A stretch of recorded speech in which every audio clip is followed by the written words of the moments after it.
Hello, everybody, and welcome to another episode of the Head Acoustics Educational Webinar Series.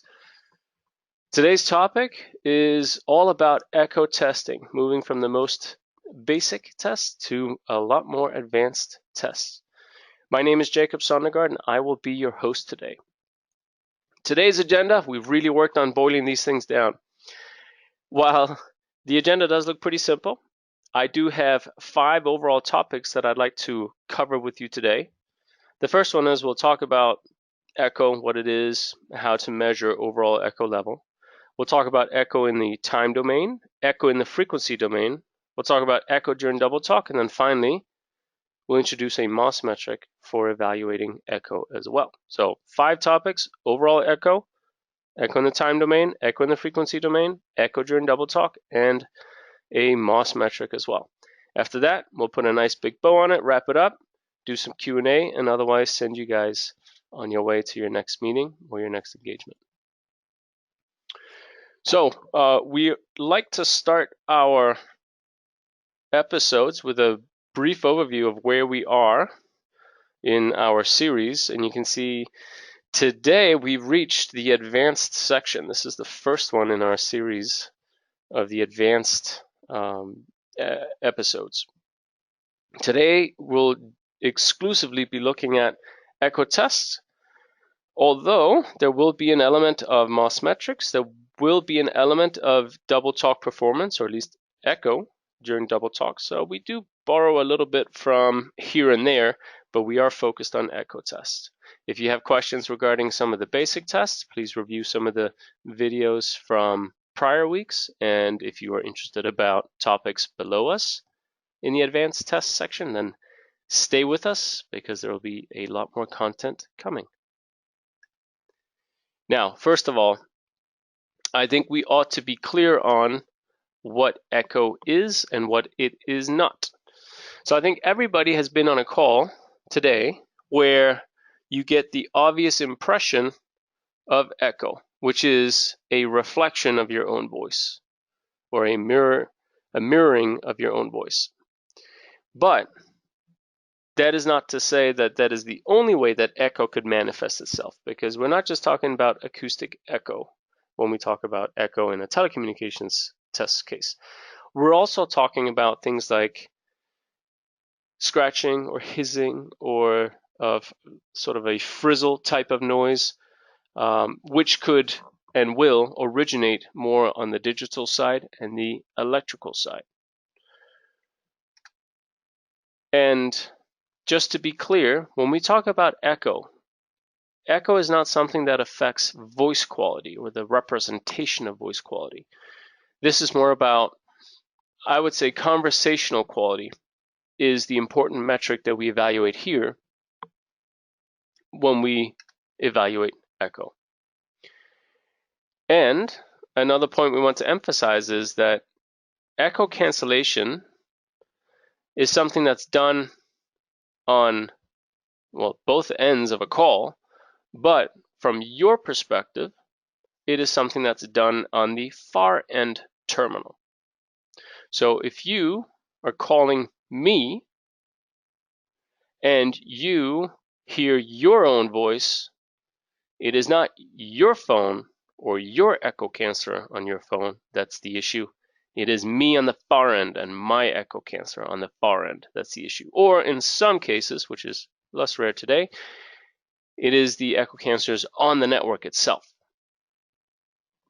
But that's an important distinction. Don't be too upset with your device if you keep hearing your own voice. It is most likely the other person you're talking to. Now, sort of a neat thing about human acoustic behavior is that the echo signal itself can actually be masked pretty well if echo delay is short enough. Right, so in previous weeks, we talked about how linked the element of echo and delay is, and I'll explain later in this webinar, but this is an important point to remember as we move forward, because if we have a very short amount of delay and you hear your own voice coming back to you almost immediately after you uttered it, from a perceptual basis, it does not impact you or degrade your impression of the conversation, simply because you have your own masking effect built in. When you talk, you don't listen, or you can't listen. And so delay becomes hugely important. So how does echo happen? Let's set up the scenario where I will be the far end talker on the left, and I will be calling you, the near end listener, on the right. So as we communicate on a live call, I will be injecting speech and voice into the receive path, shown in red, that will travel through my microphone onboard processor, get encoded, and then sent to your phone on the receive path. In a normal conversation, any audio or voice from your side would be transmitted on the send path, which is the green arrow, back to me. Now, where echo comes in, it could come in a couple places. So that the obvious one that most people think of when we mention echo is the acoustic path, which, sure, definitely there's some acoustic feedback between the output of the speaker on your device and the input on the microphone on your device. But there's also a structural or a vibrational component. So when your speaker is vibrating, let's say you're in the business of making mobile phones, then the speaker could vibrate so much that structurally the microphone on the other end of the device could also be vibrating and transforming those vibrations into an electrical signal in the uplink direction. That is one source, but it is not all sources, because we also have different stages on the boards, circuit boards in the phone, where we could get some bleeding across the receive path and the send path. Different gain stages, amplifiers. It could be through the codec stages, so the decoding and encoding. And then we could also have echo occur through the network. And as we mentioned earlier, none of this is exclusively voice being bounced back. So when I talk to you and I experience echo, it's not necessarily my own voice that's being reflected by it. That is the extreme case. But it could just as well be scratching effects, hissing, buzzing noises coming back to me that would also be classified as echo and would be almost as equally disturbing and annoying from a conversational standpoint. So the question is, how do we go about measuring echo? So from a very high level perspective, 30,000 foot overview, the thing that we do in the telecom industry is we first of all simulate the far end talker. So I will be replaced by AI. I will be simulated, but I will still inject speech and voice into the receive path of the device under test on the right-hand side. You, the near-end listener, you have also been replaced by a head and torso. And so as we inject speech into the receive path, we will then measure what comes back on the send path. If we know what we sent in, we can evaluate what came back up in relation to the received signal. And we can do we have many cool metrics for evaluating the overall echo performance, the echo performance in the time domain, so things like attack time, convergence time, release times, spectral evaluations to look at the echo performance in the frequency domain to see if there's any odd or curious effects or bizarre effects that occur at certain frequencies. And also, all of those measurements, we're just mentioning single talk scenarios. We can also evaluate echo during double talk. So when both the far end talker is injecting speech in the receive direction and the near end talker is injecting speech into the send path. So we have speech going both ways at the same time. So before we get started and we dive deep into the actual measurements, there are just a few terms that we want to be clear on. The first one, and the vastly most popular term and most reported term, is the TCLW term, which stands for terminal coupling loss weighted. And it's essentially a measure of the coupling loss between the input and the output within a given frequency range, which is then weighted according to weighting curves provided by ITU-T G122, and you can follow the link here to get more information if you wanted to. This is the fundamental test that we do in telecommunications. Nearly all standards will include a reference to terminal coupling loss weighted. Echo loss is similar to that, but the bandwidth is a little bit different. Both of these metrics are acoustic metrics and include weighting curves, both of them from G122. Now, an extension of echo loss is something that we call teller, or TELR, talker echo loudness rating.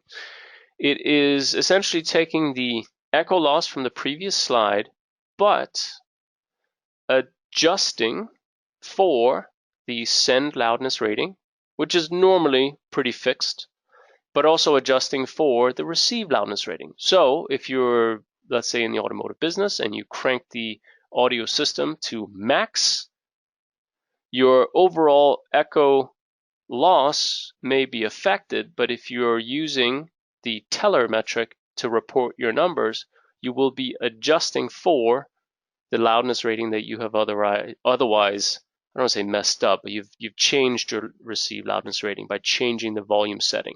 And the same thing holds true if you're in the mobile phone business or any other type of device. So you may hear numbers reported in teller or echo loss or TCLW. Now, the bottom two metrics we have here, or names we have here, echo return loss and what some people call early, isn't early to rise, early to bed, early, ERLE, echo return loss enhanced. They both come to us from ITU-T G168. Now, if you guys are familiar with G168, you'll know that it's been around for a little while, and it's a standard that is specifically written to address network echo cancers or electrical echo cancers. So the first thing you might note from our very brief description here is that we don't include any weighting curves. This is purely just similar to echo loss in that we're just evaluating what goes into the phone or the echo cancer and what goes out of it and looking at the loss between the two. But we are in the electrical domain. Now, we really just want you to be aware of this. Normally, we deal with acoustics in telecommunications, but you may be talking to a chipset manufacturer or an echo cancer manufacturer that is really just focused on tuning their device, their component, their block in the overall system as best as they can. And G168 has been around for a while and is pretty well regarded for network or electrical echo cancer. So they may report numbers a little bit differently. So just be aware that ERL and ERLE, the echo return loss and the enhanced version, they do exist. Now, way back when, ITU got a lot of people together and did a lot of studies on what amount of echo will be perceived as acceptable or uncomfortable or disturbing. And so if you refer to G131, there's a lot more information there. But what the Standards Committee found was that if you plot the time on the x-axis and the amount of talker echo loudness rating, so the teller, essentially the echo loss, adjusted echo loss, on the y-axis, you'll get a curve that we've displayed on screen that roughly tells you how much echo loss is required relative to delay in order to have an acceptable conversational quality experience, purely from an echo standpoint, not anything else, just looking at echo. And if we dig through the archives of human history and go back to the 60s, 70s, 80s and find a good old copper wire POTS phone, POTS, some people call it the plain old telephone system, an old POTS phone that had absolutely minimal processing, but because of the nature of how we connected the phones, we usually had very low delays on the order of 20 milliseconds. And so what people found in the subjective study was for 20 milliseconds worth of delay, we don't actually need a tremendous amount of echo loss for it to be considered an acceptable amount of echo. So we really only need about 31 dB or more of echo before people are pleased with the echo performance of that device. And that was pretty easy to achieve back then. As I mentioned, the phones didn't have too much processing at all, so there wasn't a whole lot of delay introduced by the phone itself. There might be simplistic echo cancers on the network that took care of most of it for us.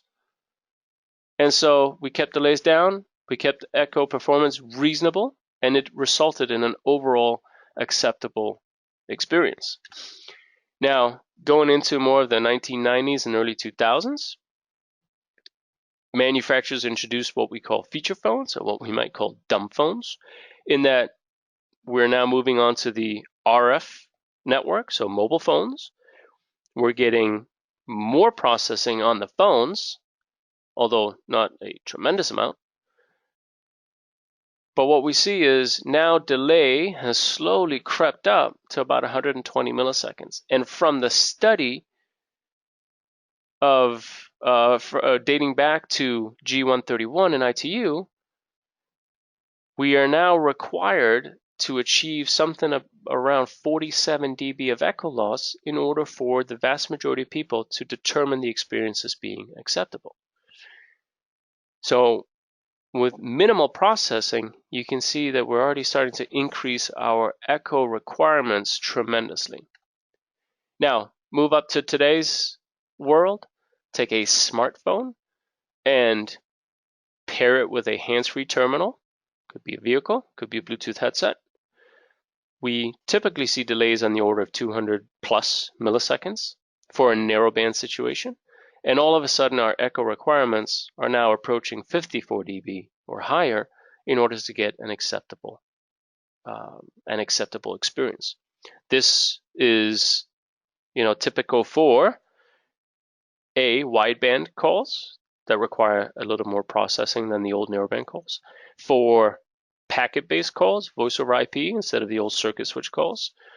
This is for smartphones with a lot of processing, and especially when you start to add wireless accessories, such as Bluetooth accessories. We start to add more delay in our signal processing chain, and therefore increase our overall delay requirements.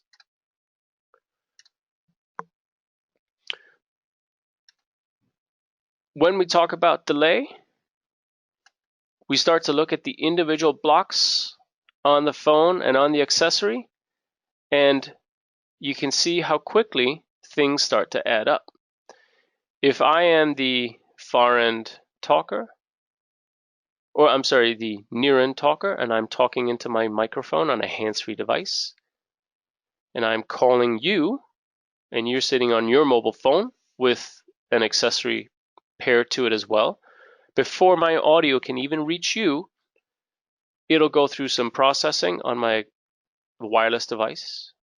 There will be some transcoding occurring, usually via Bluetooth, so encoded via Bluetooth, transmitted wirelessly, and then decoded on my mobile phone.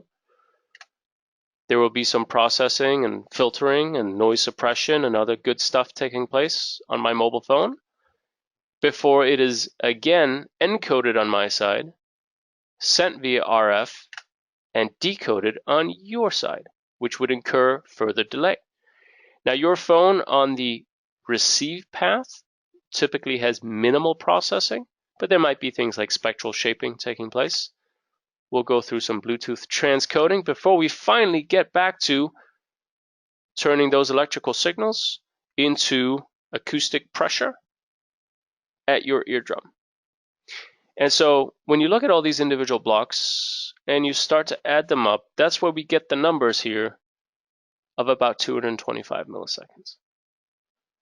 And referring to the previous graph of the amount of echo loss required relative to delay, you can see even if you're just dealing with an echo cancel block or a gain stage block or the Bluetooth chip side of things, a few milliseconds here or there, if everybody has that mentality that, oh, I can invest just a few more milliseconds, all of a sudden we start to balloon up our overall delays that will greatly affect the overall echo performance and as a result, the overall conversational quality experience that is possible on your device. So it's something to be very aware of. Delay really, really matters when we talk about echo. Now let's get into the actual measurements and the actual test. Let me just draw your attention to the bottom of the slide first, because what you'll see is the root cause of nearly every single test we talk about here is long delays. If you can avoid long delays, you make your job a lot easier, but it does require asking everybody else contributing to the overall communication device to mind their delays, because they add up. And the other one is going to be simply poorly tuned or non-existent echo cancelers. Right, so this is a common theme for everything related to echo. Now, fundamentally, we talked about echo is when we inject a receive path signal into your device, we measure what your device will send back up to the far end. And it matters for conversational quality, not voice quality. So these files aren't that fantastically illuminating in this session, but this is telling us the difference between a good echo canceller and a bad echo canceller. And even at 40 dB down, it can be a little difficult to hear in this environment, but when you get the slides, we will encourage you to listen to the audio files yourself. It's going to be some white noise, staticky noise, scratchy noise at the bottom for the bad echo canceller. Now for TCLW, this is the measurement that every single standard out there will refer to in some way, shape, or form. The way that we perform a TCLW measurement is to apply a signal in the received direction, and usually we instruct people to turn the DUT volume, so device under test DUT volume, up to maximum. That is usually sort of a worst case scenario. On the graph on the right, you can follow along. What we have displayed here is the known stimulus signal that we present in the received direction. That's in red. You can see it's a nice narrowband signal, cuts off at about 3,400 hertz. We can measure the spectrum of that we present to the phone, but then we also measure what is the phone sending back up in green. This is the echo signal. So the assumption is for TCLW that we have no near-end speech. This is a quiet echo test. We can calculate the spectrum of the echo signal. We compare the two, or subtract them, apply the weighting curves given to us in G122, and we sum the energy in each band and give you one overall TCLW score. This is sort of the first of the 5 ways to evaluate echo that I talked about in our introduction. This is overall echo. This is how it's done for TCLW. Now, echo versus time is a little bit different. This is not something that is displayed in every standard, so this might be new to you, but the fundamental element that we're looking for here is how quickly an echo canceller will respond to a downlink or receive direction signal. So because TCLW gives us that one overall global attenuation rating for the echo signal, there is still a lot of elements that aren't captured by TCLW. For instance, what we are looking for here is that attack time and release time of the echo cancer. Not all standards have found it necessary to include this, but for those of you in the automotive world, you will have seen a measurement like this before. So ITUT P1100 and 1110 and others in the automotive business will have these types of tests. And the reason why is, in some cases, echo artifacts just occur in the time domain that otherwise aren't captured by the TCLW metric. So the way that we go about measuring echo level versus time is we usually inject the good old CSS burst in the receive direction. So it's going to be a very long test of maybe 25 seconds worth of burst. So it's a burst coming in the receive direction to the phone. This is a quiet near-end talker scenario. And then we measure what comes back up in the sending direction. Now, what we do from a measurement standpoint is, if you refer to the graph on the right-hand side, is we're measuring the level versus time, but we're subtracting the original source signal from, so the source signal is the signal in the receive path with the sending direction path.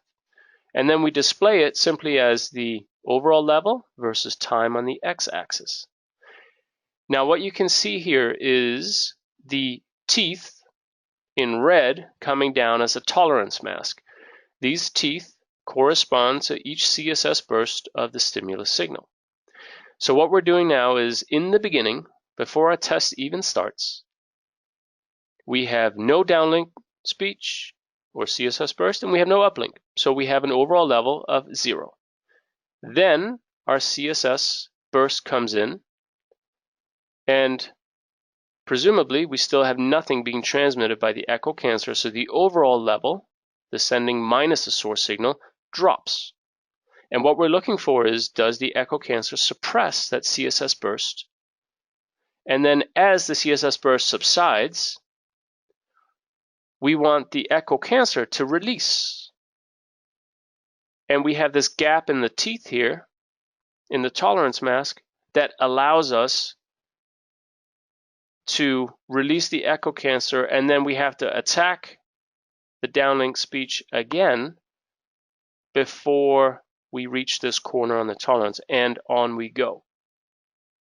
So the reason why the test is structured this way is with the with sort of the free play space here in between the CSS bursts, is because once the downlink speech has subsided, even temporarily, we want the echo cancer to release, so that if there were any near-end speech, let's say we're having a conversation, I'm throwing CSS bursts at you, and in between a burst you want to interject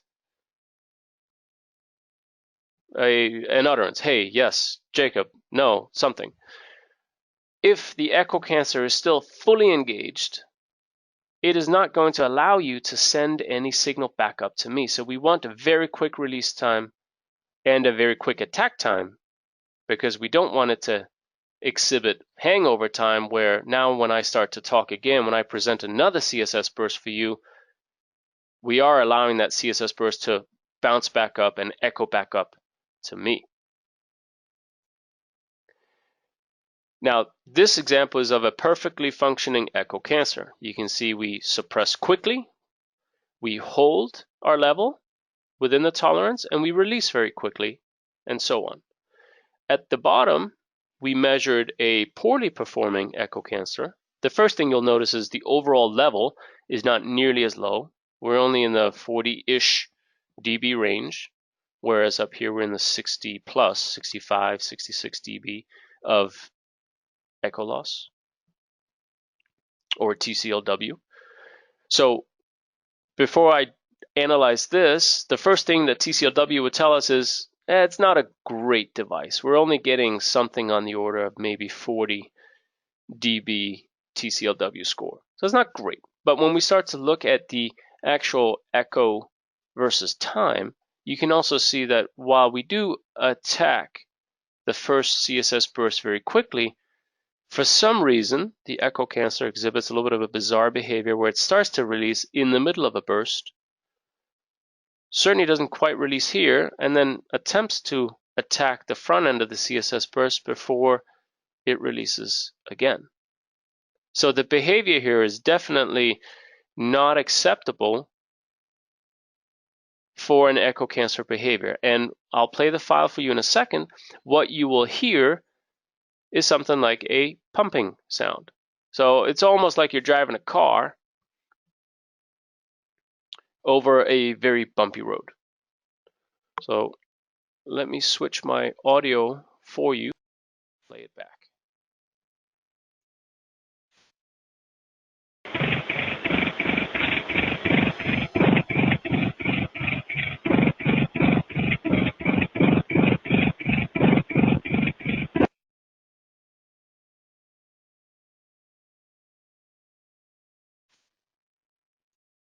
All right, so that didn't sound particularly nice. If you were calling somebody with an echo canceller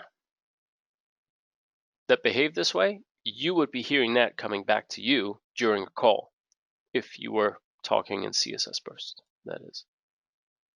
Now let's go to the third section here. Let's look at the echo over frequency in the frequency domain.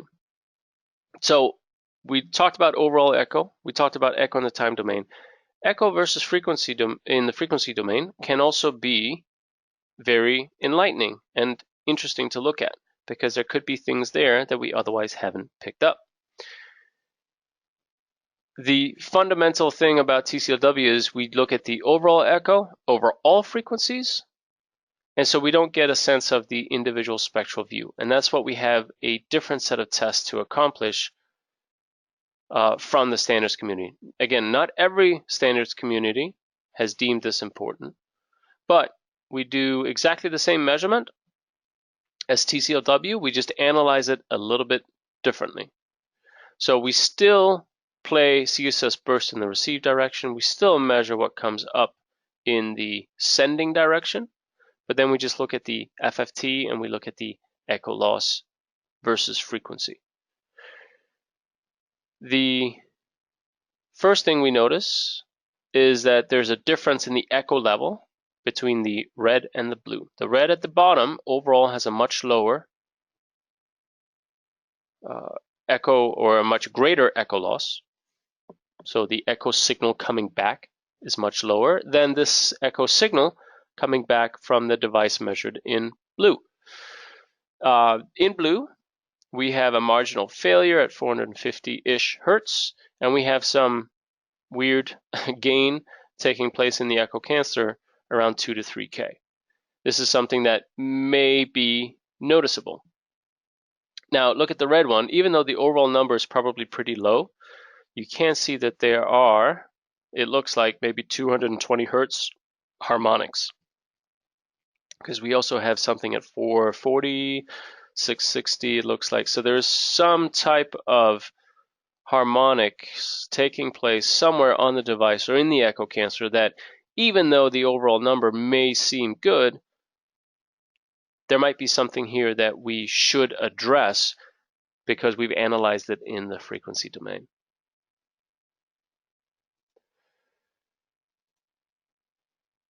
So let's move on to talking about echo during double talk.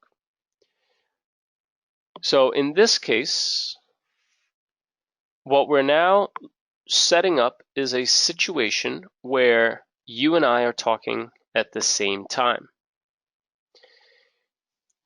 If you are female and you are talking to me, I will be the male voice in the scenario I'll play for you in a second.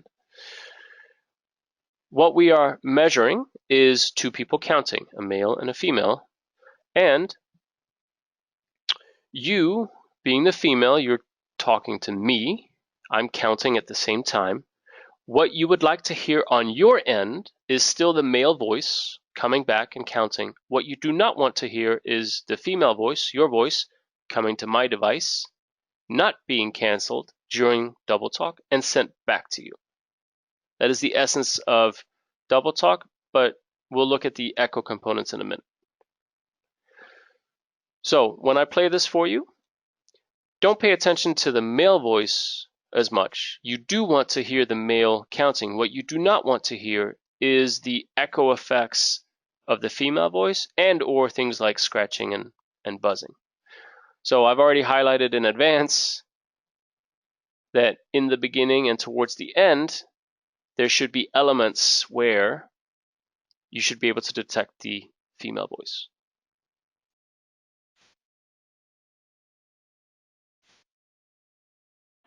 One, 2, 3, 4, 5, 6, 7, 8, 9, 10, 11, 12, 13, 14, 15, 16, 17, 18, 19, 20, 21, 22, 23, 24, 25, 26.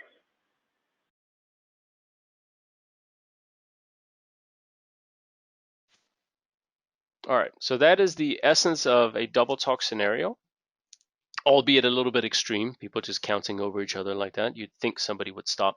But when you listen to this file, were you able to detect the female voice being bounced back at different stages? Now, how do we go about evaluating the echo components? So in some standards, there will be echo test during double talk. And the one we'll talk about today will be using the mosquito buzz tone. There is another one that comes to us from 3GPP. We'll talk about that in more detail in the next session, specifically on double talk. But for that methodology, we can also actually evaluate echo. Anyway, back to the mosquito buzz. I believe you guys are familiar with the structure of this stimulus file. At the top, you can see that we have two different channels, the receive path shown in red, and we have the send path shown in green. They are both AM/FM modulated signals. Looks a tiny bit like artificial speech, but they sound nothing like it. They sound like mosquitoes, a lot of them, swarming about. But when we analyze the stimulus file, just do an FFT, you can see that the frequency components in the receive path, shown in red, are going to be slightly offset from the frequency components in the sending direction path. What that means is when we analyze what the actual device will send up during double talk, we fully expect that the device will send up the complete near-end speech. But what we will be looking for is, are there echo artifacts occurring at the frequencies where we know we had downlink speech? So by using these slightly offset frequencies in our tones, in our stimulus files, we can look underneath the sort of the area under the curve of the red to see if there's any echo artifacts being sent back by the device. Let me play you the file in case you're unfamiliar with it. It sounds fantastic. And then we'll talk about the actual measurement.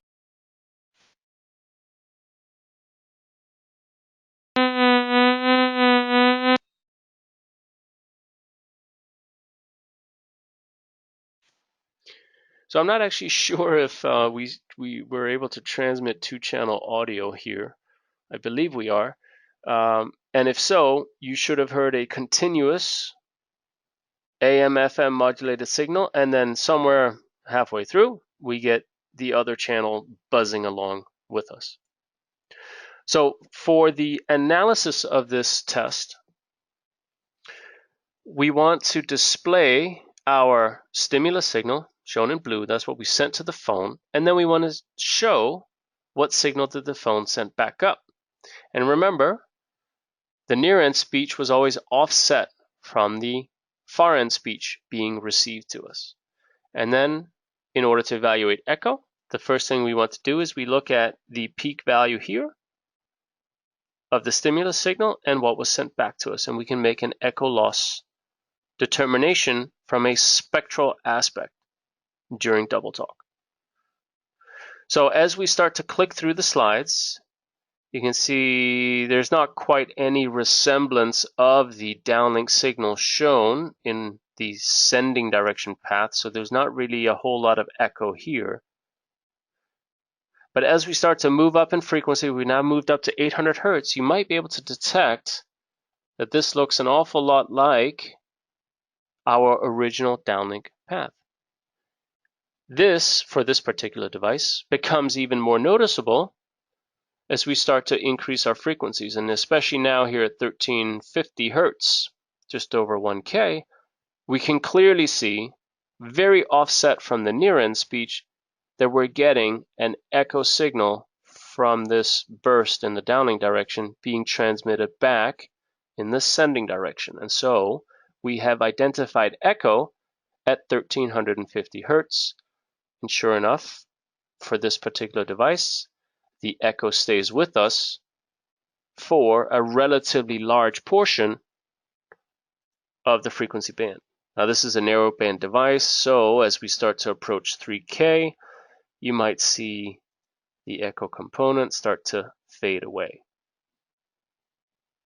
But this is something that otherwise would be indetectable in any of the previous metrics that we looked at. So let's get to EQuest. This is going to be the fifth and final analysis method for echo that we'll talk about today. This is a MOS metric that is, I guess in the grand scheme of things, relatively new. It's been around for a good 5 or so years. And it is focused on evaluating the amount of echo loss and delay and combining that to give us a MOS score. So we'll have a lot more about MOS metrics in the future, but the fundamental thing about MOS metrics is we get a lot of people in a room, we ask them to evaluate things subjectively, we design an algorithm around that, which will score our signals from a scale of 1 being the worst to 5 being the best. And what EQuest attempts to answer is fundamentally how much teller or talker echo loudness rating is required for our particular application. And EQuest, because it is a relatively new metric, it is something that does account for quote unquote modern technologies, so hands-free, Bluetooth extensions, VoLTE, wideband, basically things where we do run into long latencies. A quick note about EQuest, it is not yet standardized, although it has been adopted by a few industries and included in test specifications. So even though there's no ITU standard or TIA or other standard around it, 3GPP, it is actually getting a lot more use. Now we do have a couple of examples for you. The way that we analyze the echo quality is to inject in gray receive direction speech. Then we look at what the device sends back, but we feed it through the EQuest model. So rather than just looking at a weighted spectrum analysis, we're now feeding it through essentially what is a jury study. So there's a hearing model involved here. It's looking at elements way beyond just FFTs and single number representations here. And what it gives us for this particular example is an overall MOS score of 2.9. So not great. It's just a hair below average. Now what we can do with EQuest is we can actually evaluate each utterance individually, and not surprisingly, by taking a look at the time domain graph in the top left, you can see that the first utterance really has a fair amount of echo, which is what kills us in the overall echo evaluation of this product under this test case. The other sentences really don't have a ton of echo. Still not fantastic. We're up around, the high 3s, almost 4. But that first sentence really kills us. So let me play it back for you, and you can take a listen, and what you might hear is something very sort of choppy or chopped up being sent back. It's not the actual voice being bounced back. So this is a good example of non-acoustic echo, but still something that gets graded and evaluated as poor.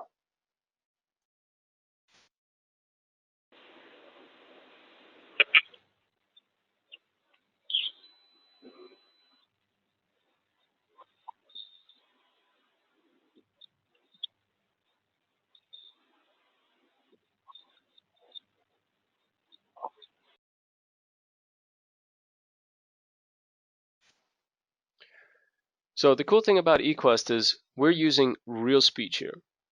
So you can listen to the downlink speech during a recording, play it back, listen to it, and you can listen to the echo signal and actually make more sense of it to detect if there is any actual speech echoed back or whether it's more of a digital artifact situation.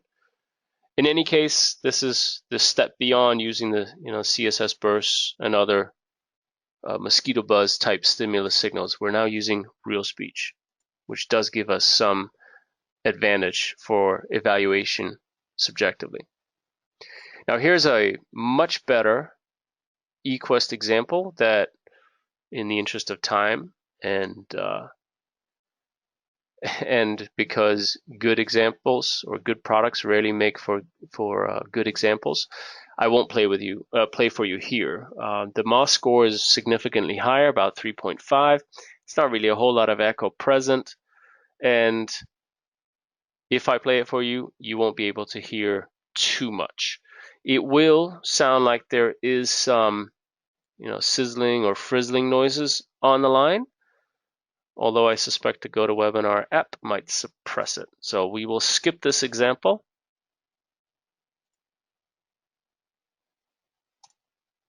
And I will play this one for you instead.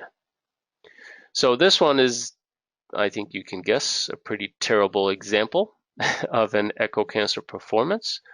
You'll hear lots of scratching and popping, and you might even be able to detect some speech being sent back through the echo cancer. So this is a poor device which scores a 1.06 in the EQuest model. So that is pretty much the worst you could do. So let me switch my audio and you can take a listen and you be the judge. Would you be happy with this if you were calling somebody and you were getting this type of signal fed back to your ear?